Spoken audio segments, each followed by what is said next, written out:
So, happy 4th of July 2020. That's 244 years of independence that we're celebrating today. And sometimes we have a tendency to overlook the extreme cost and what was birthed at our nation's inception.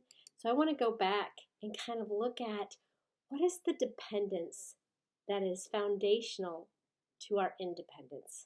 That may sound like a weird term or a weird phrase, but it's really important for us to understand because there's a crucial dependence that is foundational to our independence.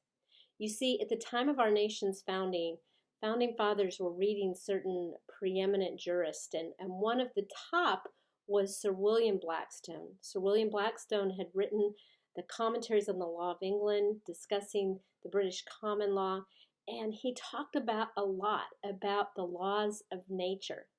And that's very, very important and crucial to us as Americans because of our Declaration of Independence.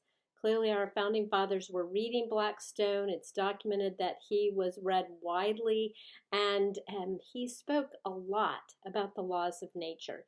He talked about the inherent basis and structure of law, that law in general is just a rule of action that's dictated by some superior to an inferior. And he also explained that man, as a created being by a creator, was necessarily subject to the laws of his creator. And all of this language should sound very familiar. A creator, God, laws of nature. And Blackstone went on to say that the level of dependency of the inferior being on the superior being dictated how much they had to conform to that will of their creator. He said, man as a created being must necessarily be subject to the laws of his creator. He said, as man depends absolutely upon his maker for everything, it is necessary that he should in all points conform to his maker's will. And what's interesting is he goes on to define the laws of nature as that will of the maker. The will of his maker is called the law of nature.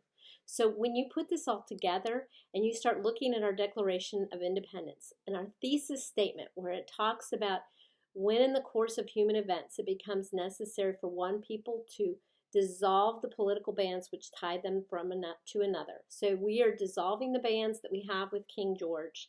We're acting on civil disobedience, which is also a biblical worldview and biblical concept, which I can explain on another day. But then he goes on in the Declaration to say that what we're doing is we're going to acquire from among the powers of the earth that separate but equal station to which the laws of nature and nature's God entitle us. So in order for us to be created as a nation, in order for us to establish laws and a government, we were going to be looking to those pre-existing laws of nature, that will of our maker. So while we were declaring our independence from Britain, we were clearly declaring that we had the freedom and the basis to be able to be free from Great Britain because of our complete dependence on a gracious and wonderful creator that established these laws of nature that tended to our happiness. So, on our July 4th celebration, please remember that there is a dependence upon God, the Almighty Creator, which is what enabled us to declare our independence from Great Britain. Thank you, God bless, and happy 4th of July.